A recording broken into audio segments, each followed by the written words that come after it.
He's always trying to break you down, to make you sat, to let you in the darkness from the very beginning, when he declared his enmity to mankind.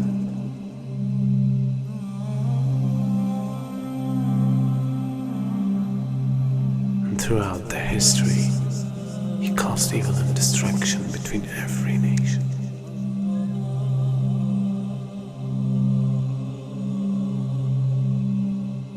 And today, he became much powerful than any time else.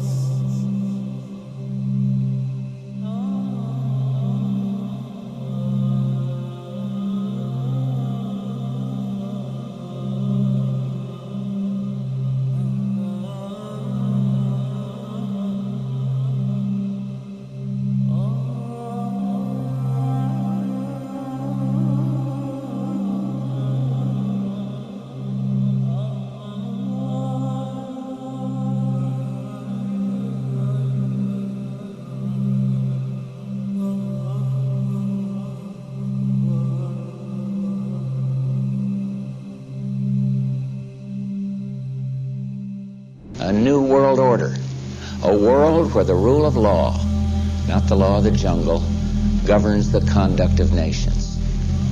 When we are successful, and we will be, we have a real chance at this new world order, an order in which a credible United Nations can use its peacekeeping role to fulfill the promise and vision of the UN's founders. We begin to see the climax of a major change in society, the climax of a new world order.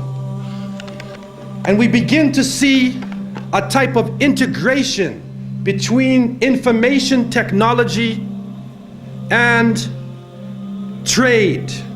We begin to see the economy, politics, culture, and ideology being transported simultaneously from nation to nation. And with this technology, with the ability to transport ideas, the very value systems of people, the way that they eat, what they enjoy to do, how they enjoy recreation, their racial concepts, their culture, their ideology being transported all around the world, a type of globalization. And with this boom in the information technology, and with this major event that takes place, now it comes to a culmination and it starts to reach a high point. And so the innocent people, we look at this and we say, what is going on? What is happening to the world that had so many different varying views, different nations, different ways of approaching things that can complement each other? Now we see politics is stripped of real power, that the economy governs all social exchange. We see that the states serve the financial power structures, that the real power is no longer in the hands of the generals, but the real power now switching to the hands of the people who run the economy, to the banking systems. And then we see that politicians play the role of public relations officers, only to control the masses, either by lulling them to sleep or by terrorizing them. And then we see that the masses of the people become helplessly preoccupied. Their lives are now bombarded with a series of cultural events. And these cultural events start to become the most important things in their lives. The World Cup, the Major League Series, the rugby, the cricket, the hockey, the tennis. Whatever the sport may be, we see whole nations coming behind sports. And the national heroes become sporting people. Even in Saudi Arabia, even in our own Muslim countries, the national heroes are now the soccer players. Who kicks the little ball inside of a net? He becomes the hero of the nation when people are dying on the ground. But yet we become preoccupied with this. And it becomes a type of indoctrination happening to us. And with the use of powerful music playing on our emotions, with videos now being taken to the furthest extremes in the planet, people's thinking processes are changing. People are now in love with the superheroes, even confused about their own identity, trying to change themselves, change the color of their hair, change their eyes, change the way they dress, change the way they talk on a global level. And then we see drug addiction reaching a point that humanity has never seen before. And after traveling to over 36 countries, looking at the Muslims and being with them, I have found that in all of the communities that the young people are being confused with drugs. It is pouring into our countries. No matter what form it takes, cocaine, LSD, psychedelic, depressants, put you up, put you down, confuse you, but create a false world and give you a false dependence so that you become dependent on the chemical. You forget about Allah. Your God becomes the pusher.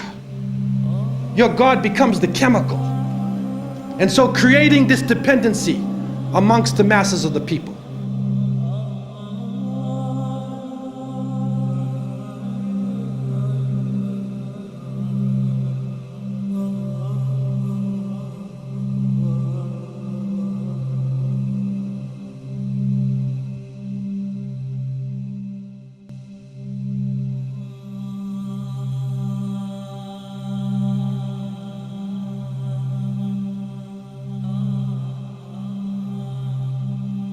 This is a dollar bill, which is the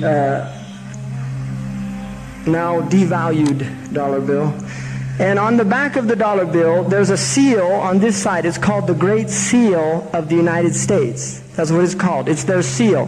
Now behind the seal, this is actually what is behind the Great Seal of the United States, is a pyramid with one eye.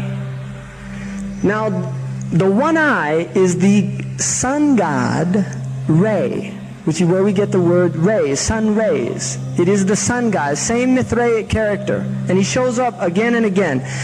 This is the Masonic god of the ray. 13 5-pointed stars, and when you draw lines between them, you'll draw a 6-pointed star. If the hexagonal star is lifted out and placed over the image of the pyramid, its points indicate specific letters in the Latin inscription surrounding it, which are thought to be an anagram. Inside the American dictionary is the word anagram, which is the intentional scrambling of the letters of a word to conceal the real word. So if you re-scramble, you get Masons. This is how we know that the Masons originated the drawings for the Great Seal of the United States. This search for concealed meanings in the iconography is not confined to the imagery alone.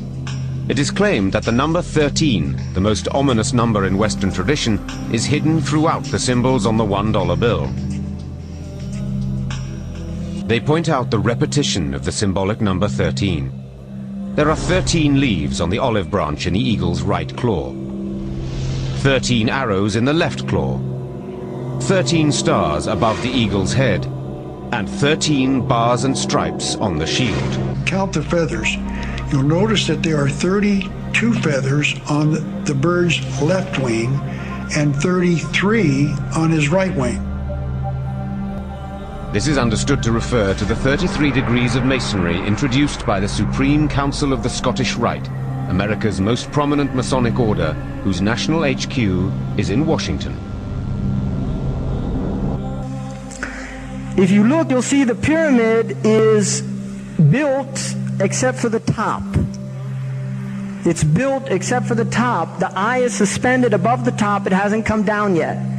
Because they believe until they've finished the Masonic project, which is what they say on the bottom, Novus Ordo Seclorum, and then Annueta Chapters, he is pleased with our project. In other words, the God they believe in is pleased with our project. What is the project? This is the question. What is the project that this God is pleased with? The project is literally the secularization of the world. To completely strip the world from religious beliefs. This is the project, and that is why it is called Novus Ordo Seclorum, a new secular or worldly order.